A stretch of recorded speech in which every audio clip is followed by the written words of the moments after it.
Маладая жанчына дастала з рыдыкюля паперачыню ружовага колеру, устала з чырвонага скуранога крэсла, паклала яе на стол Ніра Вулфа і зноў села. Паколькі я лічыў сваім абавязкам быць у курсе спраў, ды і каб Вулф не нагінаўся, бо да паперкі не так лёгка было дацягнуцца, я ўстаў, падышоў да стала і перадаў яе Вулфу, папярэдадні прачытаўшы, што там было напісана. Гэта быў чэк на $5000, выпісаны таго ж дня 14 жніўня, на яго прозвішча і падпісаны Маргарет Мільён.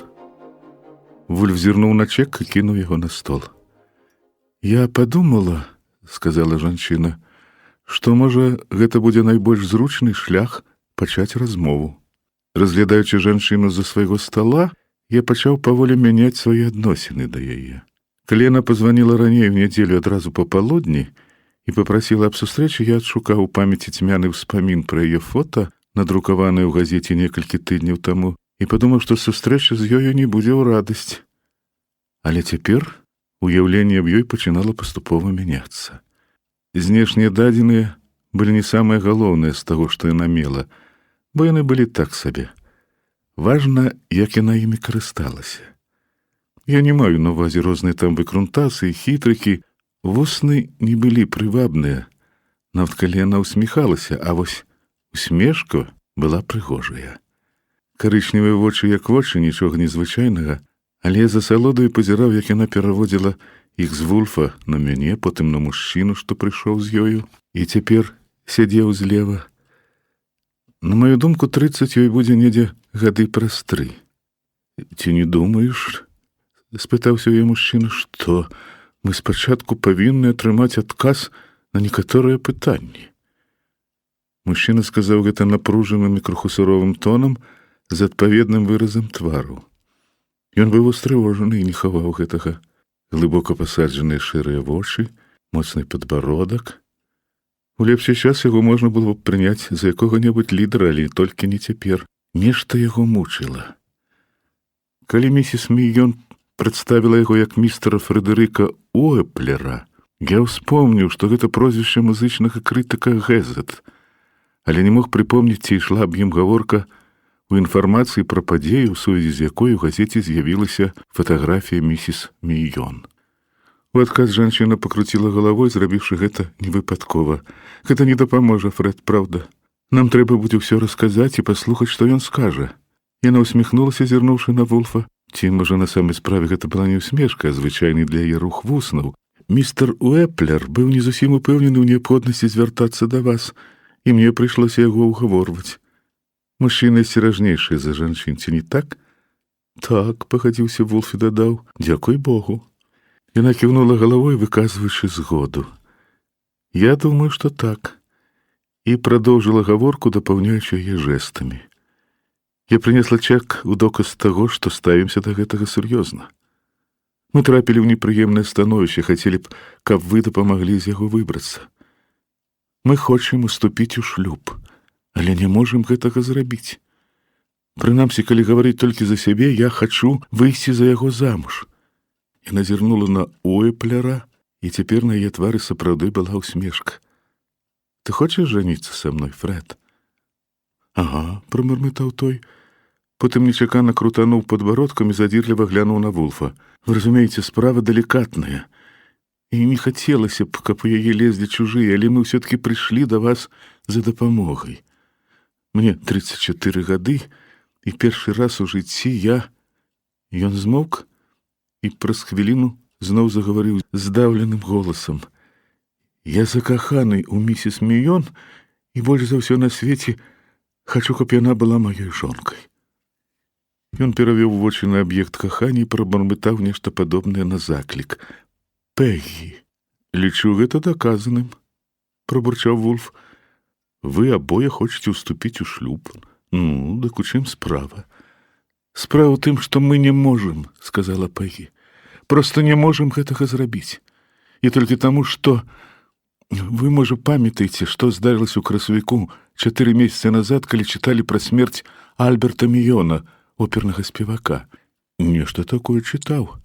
Але вы мне лепш напомніце. Ну, ён скончыў самагубствам. І гэты раз на яе твары не было нават падабенства на ўсмешку. Мы знайшлі яго з Фрэдам, містерам Уэплерам, у 7 гадзін вечара, у адзін з аўторкаў красавіка ў нашай кватэры на Істэнт-авеню. Якраз таго ж дня высветлілася, што мы з Фрэдам кахаем адно аднаго і... Пегі раптам звярнуўся да яе Уэплер. Тая зірнула на яго, потым зноў перавяла вочы на Вулфа. Відаць, я павінна параіцца з вамі, містер Вулф. Як лічыць Фрэд, мы павінны расказаць вам толькі тое, без чаго нельга зразумець праблему. А я лічу, што вы не зразумееце сітуацыі, калі мы не раскажам вам усяго. Як вы думаеце? Не магу нічога сказаць, пакуль не раскажаце. Працягвайце. Калі з'явіцца пытанне, тады пабачым. Місіс Міён кіўнула галавой. Думаю, што ў вас з'явіцца шмат пытанняў. Ці здаралася з вамі такое, што вы закахаліся, але хутчэй згадзіліся памерці, чым паказаць іншым вашыя пачуцці? Ніколі, з імпэтам адказаў Вулф. Мой твар заставаўся нерухомы. Ну што ж, а са мною такое здарылася, і я ў гэтым прызнаюся. Ніхто пра гэта не ведаў, нават ён. Праўда, Фрэд? Так, гэта праўда. Таксама з імпэтам адказаў Уэплер. Не ведаў да таго самага дня, працягвала Пегі. Ён прыйшоў да нас на абед, а гэта здарылася якраз пасля абеду. Госці разышліся, і раптам нашы позіркі сустрэліся. Потым ён нешта сказаў, а можа я загаварыла, дакладна не помню, хто з нас першы пачаў гаворку. Яна ўмольна паглядзела на Уэплера. Я ведаю, ты лічыш, што гэта няёмка, Фрэд, але калі ён не будзе ведаць, як гэта ўсё адбывалася, то не зразумее, чаму ты пайшоў наверх да Альберта. А чаму яму гэта трэба ведаць? Спытаўся Уэплер. Ну, канешне. Міс Міён зноў вярнулася да Вулфа. Думаю, што не здолею растлумачыць так, каб вы ўявілі, як усё было на самай справе. Мы былі канчаткова, як бы сказаць, закаханыя адно ў аднаго, вось і ўсё. І я думаю, што дагэтуль мы ўсведамлялі ўсё моўчкі, таму пачуцці захлынулі нас яшчэ больш. Фрэд вырашыў неадкладна сустрэцца з маім мужам, каб расказаць яму пра ўсё і вырашыць, што нам рабіць далей. Я сказала, што ж, і ён пайшоў уверх па лесвіцы. Уверх па лесвіцы? Наша кватэра на 2 паверхах, а ўверсе студыя з гукавой ізаляцыяй для мужавых рэпетыцый. І вось Фрэд пайшоў. Калі ласка, Пегі, перапыніў яе Уэплер і паглядзеў у бок Вулфа. Вы павінны гэта ведаць з першых рук. Я пайшоў туды, каб расказаць Міёну, што кахаю ягоную жонку, і яна кахае мяне, а не яго, і папрасіць, каб ён успрыняў гэта як цывілізаваны чалавек. Да скасавання шлюбу цяпер ставіцца як да звычайнай у нашай цывілізацыі з'явы. Але ён гэтага так не ўспрыняў. Ягоную рэакцыю можна было назваць па-ўсякаму, але толькі не цывілізаванай. Ён не буянів, але паводзіў сябе вельмі нізка. Праз нейкі час я спалохаўся, што зраблю з ім што-небудзь за прыкладам Джыфа Джеймса, і таму павярнуўся і пайшоў прэч. Мне не хацелася ў такім стане вяртацца да місіс Міён, таму я выйшаў са студыі праз дзверы ў калідор на 2 паверсе і адтуль выклікаў ліфт. Уэплер змоўк. І... націскаў на яго Вулф. Я выйшаў з будынка, пакрочыў па парку і праз некаторы час, супакоіўшыся, пазваніў місіс Міён, і яна сустрэлася са мной у парку. Я расказаў ёй пра рэакцыю Міён і папрасіў пакінуць яго і паехаць куды-небудзь разам са мной. Яна не згадзілася. Уэплер змоўк на некалькі хвілін, а потым працягваў. Існуюць 2 складаныя акалічнасці, якія вы павінны ведаць, каб ведаць усё. Калі яны маюць непасрэднае дачыненне да справы, то так. Яны сапраўды маюць непасрэднае дачыненне. Па-першае, місіс Міён мела і мае цяпер уласныя грошы. Гэта было дадатковай прынадай Міёну. Мне не. Я расказваю вам усё, як ёсць. Дзякуй. Ну, а па-другое? Па-другое, у місіс Міён была прычына, каб не рваць з ім адразу. Я спадзяюся, вы ведаеце, што Міён быў вядучым тэнарам у тэатры «Метраполітэн» на працягу 5 ці 6 гадоў, а тут раптам голас знік часова. Джыфард, той самы барытон, ударыў яго кулаком па шыі і пашкодзіў гартань. Гэта здарылася на пачатку сакавіка, і Міён не змог закончыць сезон. Яму зрабілі аперацыю, але голас не вяртаўся, таму не дзіва, што ён быў у змрочным настроі, і місіс Міён не хацела кідаць яго аднаго ў такім стане. Я паспрабаваў угаварыць яе, але яна была непахісная. У той дзень ўсё атрымалася не так, як трэба. І ад таго, што такое здарылася са мной першы раз у жыцці, і ад таго, што Міён сказаў падчас нашай з ім размовы, у выніку я страціў разважлівасць, кінуў яе адну ў парку, зайшоў у адзін з бараў у цэнтры горада і пачаў заказваць там шклянку за шклянкай. Прайшло шмат часу, выпіў я многа, але не сп'янеў. Недзе каля 7 гадзін я вырашыў зноў сустрэцца з Пегі і забраць яе з сабой, каб яна не заставалася там яшчэ на адну ноч. Паддаючыся востакому настрою, я спыніўся на Іст-Энд-авеню, падняўся на 12-й паверх і прастаяў там, відаць, хвілін 10, вагаючыся даткнуцца да кнопкі званка. Нарэшце я пазваніў. Пакаёўка ўпусціла мяне і паклікала місіс Міён, але тут я, відаць, перастаў валодаць сабой, бо ў мяне хапіла розуму толькі на тое, каб прапанаваць ёй разам пагаварыць з Міёнам. Яна згадзілася, і мы падняліся наверх і... На ліфце? Не, па лесвіцы, што ў самой кватэры. Зайшлі ў студыю. Міён ляжаў на падлозе. Мы падышлі бліжэй. У верхняй частцы галавы была вялікая дзірка на вылёт. Ён быў мёртвы. Я вывеў місіс Міён са студыі, падтрымаў яе, але на лесвіцы, занадта вузкай, каб па ёй маглі ісці побач 2 чалавекі, яна павалілася і пакацілася ўніз, адолеўшы такім чынам палову прыступак. Я аднёс Пегі ў яе пакой, паклаў яе на ложак і пайшоў у залу, каб патуль пазваніць. Але па дарозе падумаў, што спярша трэба зрабіць яшчэ адну рэч. Я выйшаў з кватэры, з'ехаў на ліфце на першы паверх, паклікаў швейцара і ліфцёраў і спытаўся ў іх, хто падымаўся ў кватэру Міёна на 12 або на 13 паверх папалудні. Яны назвалі прозвішчы, і я іх запісаў. Потым вярнуўся ў кватэру і пазваніў у паліцыю. Пасля гэтага я раптам уцяміў, што недасведчаны чалавек не павінен рабіць заключэнне, жывы чалавек ці не. Таму я пазваніў доктару Ллойду, які таксама жыве ў гэтым будынку. Той адразу ж прыйшоў, і я завёў яго ў студыю. Не паспеў ён прабыць там 3-4 минуты, як з'явіўся першы паліцэйскі і, канешне, прабачце, разражнёна перабіў яго Вулф. Калі ўсё адразу, дык часам гэта бывае зашмат. Вы нават не закранулі той праблемы, з якой сутыкнуліся. Я дайду і да яе, але вы зробіце гэта, я спадзяюся, хутчэй, калі хочаце, каб я вам дапамог. Я ўжо ўсё ўспомніў. Доктар і паліцыя аб'явілі яго мёртвым, дуло рэвальвера было засунуто ў рот, і куля выбіла кавалак чэрапа. Рэвальвер, што ляжаў побач на падлозе, належаў забітаму і захоўваўся там жа ў студыі.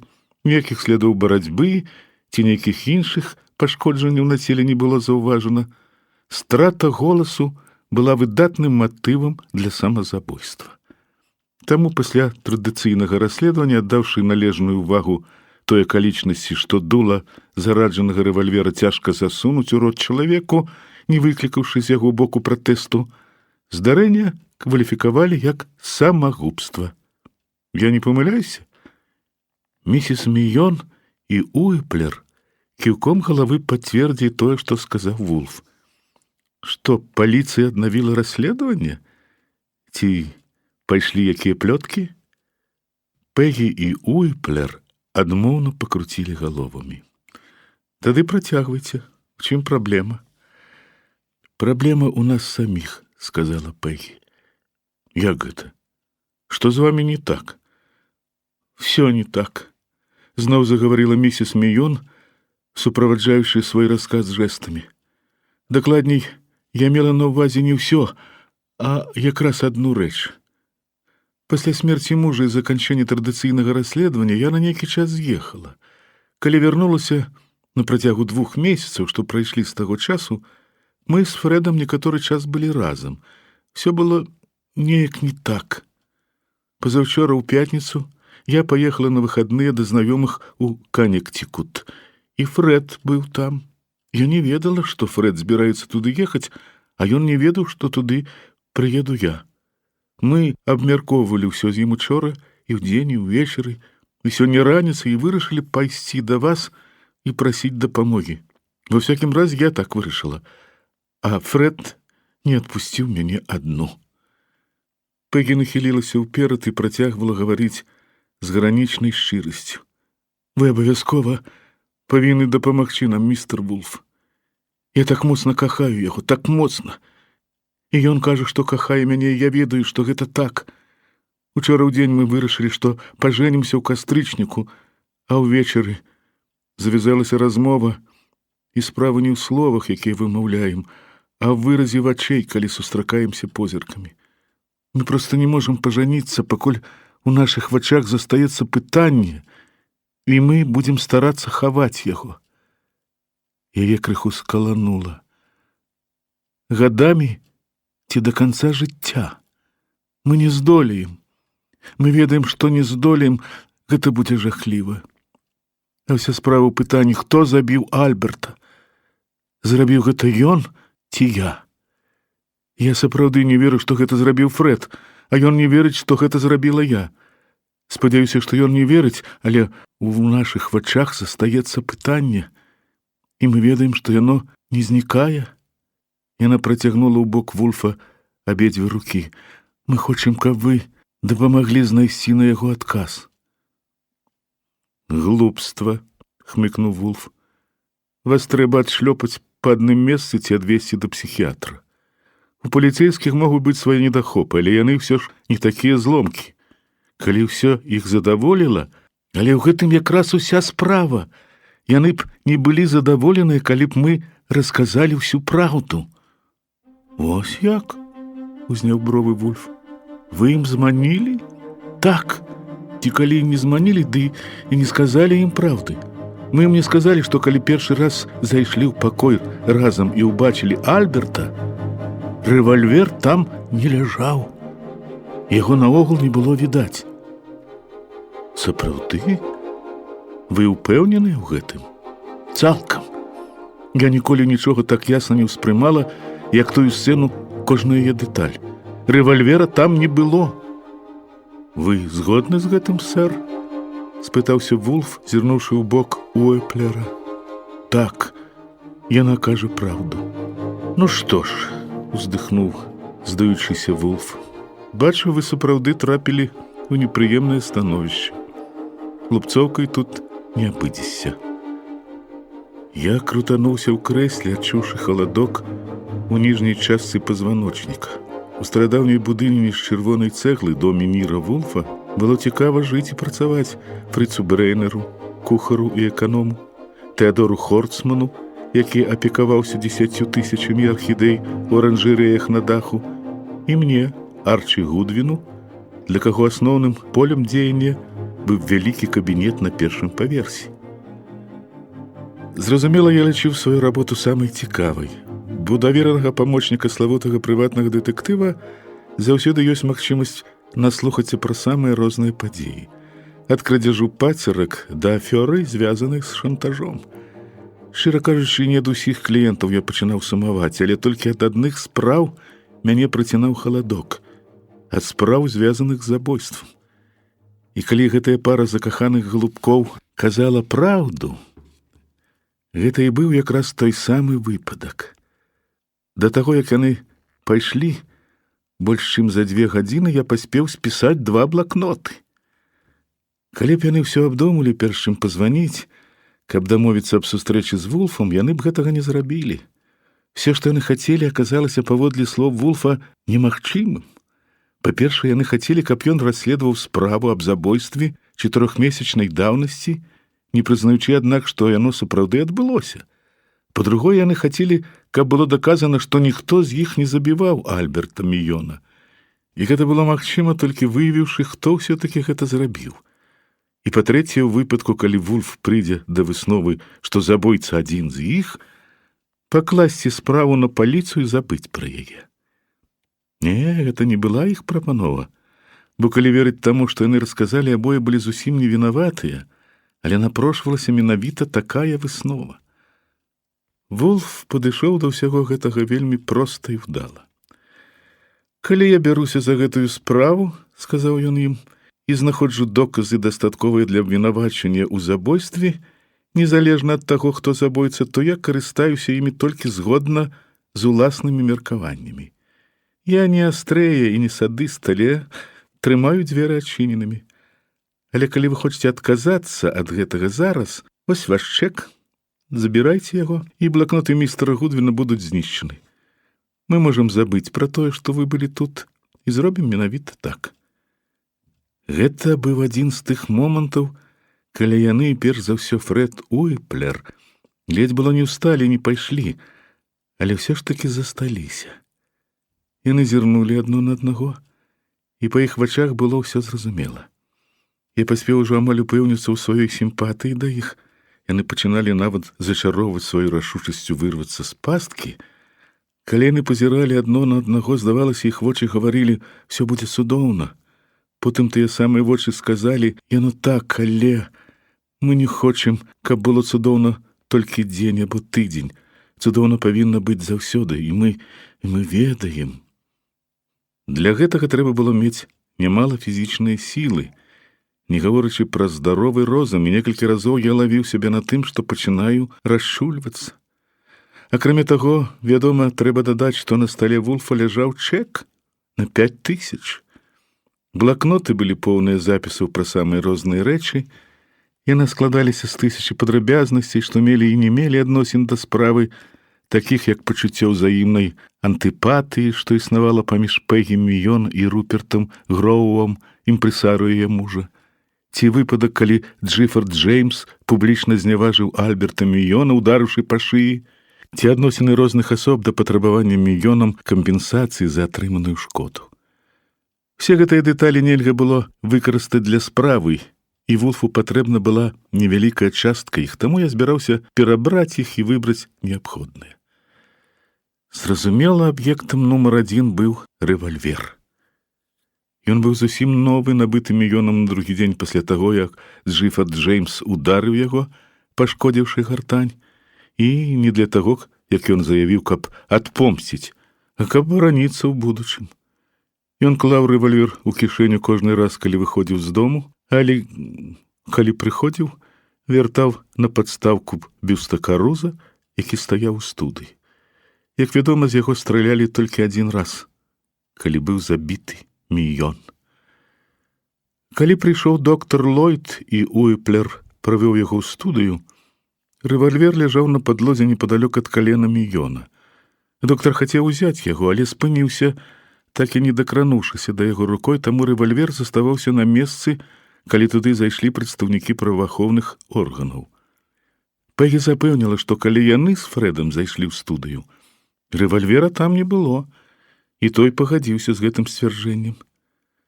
Паліцэйскія не зрабілі ніякіх заяў наконт адбіткаў пальцаў, што само па сабе не дзіўна, бо на зброі рэдка ўдаецца знайсці больш-менш годныя для расследавання сляды пальцаў.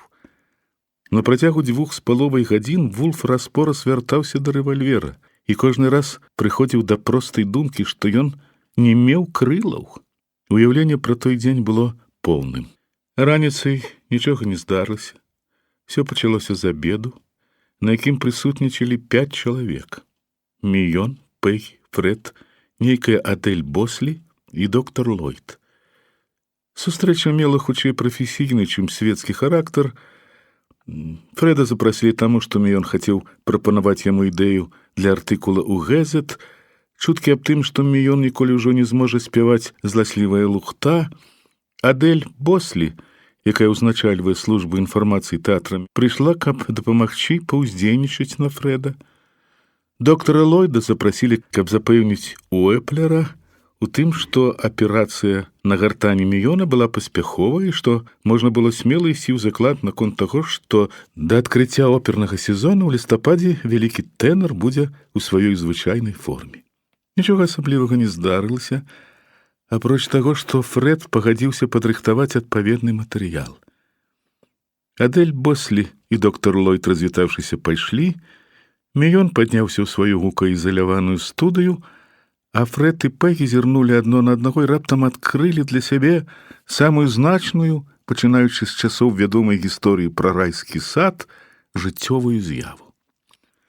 Праз нейкую гадзіну адбылася яшчэ адна сустрэча, на гэты раз паверхам вышэй у студыі, каля паловы 4, але ні Фрэд, ні Пегі ў ёй не ўдзельнічалі. Перад гэтым Фрэд выйшаў, каб супакоіцца, і пазваніў Пегі, і яна пайшла на сустрэчу з ім у парк. Таму іх інфармацыя аб сустрэчы, што адбылася ў студыі, была з чужых слоў. Акрамя міёна і доктара Ллойда там былі яшчэ 4 чалавекі. Адэль Бослі, якая займалася інфармацыйнымі справамі опернага тэатра, містер Руперт Гроув, імпрэсарыо міёна, містер Джиффорд Джеймс, барытон, які 6 тыдняў таму стукнуў міёна па шыі, і суддзя Генры Арнольд, адвакат Джеймса. Гэта сустрэча была яшчэ менш светская, чым папярэдні званы абед, бо яе наладзілі, каб абмеркаваць афіцыйнае патрабаванне міёна да Джиффорда Джеймса, заплаціць яму $250,000 за шкоду, нанесеную яго гартані. Інфармацыя, якую Фрэд і Пегі атрымалі з чужых слоў, сведчыла аб тым, што размова часам была даволі гарачая. Атмасфера падагрэлася з самага пачатку, калі міён узяў з бюста Каруза рэвальвер і паклаў яго на стол побач з локцем. Аб падрабязнасцях таго, як праходзіла сустрэча, яны мелі даволі агульнае ўяўленне, бо самі ў ёй не ўдзельнічалі, але, ва ўсякім разе, ў час сустрэчы з рэвальвера не стралялі. Акрамя таго, было дастаткова доказаў таму, што міён заставаўся жывы і здаровы, калі не лічыць пашкоджанай гартані, пасля таго, як удзельнікі сустрэчы разышліся. Пасля размовы, што адбылася ў час сустрэчы, ён двойчы гаварыў па тэлефоне са сваім цырульнікам і з адной багатай опернай мецэнаткай. Крыху пазней яму пазваніў імпрэсарыо Руперт Гроув, а прыкладна а палове 6 ён пазваніў пакаёўцы, каб тая прынесла наверх бутэльку вермуту і мёд. Яна зрабіла ўсё, што было загадана. Калі пакаёўка зайшла з падносам у студыю, міён быў жывы і здаровы. Я старанна запісаў усе прозвішчы ў блакнот, пераправерыўшы іх напісанне, бо, як мне здавалася, адно з іх прыйдзецца выкарыстаць у сувязі з забойствам. Асабліва уважліва я паставіўся да прозвішча, што было названа апошнім — Клары Джеймс, дачкі Джиффорда.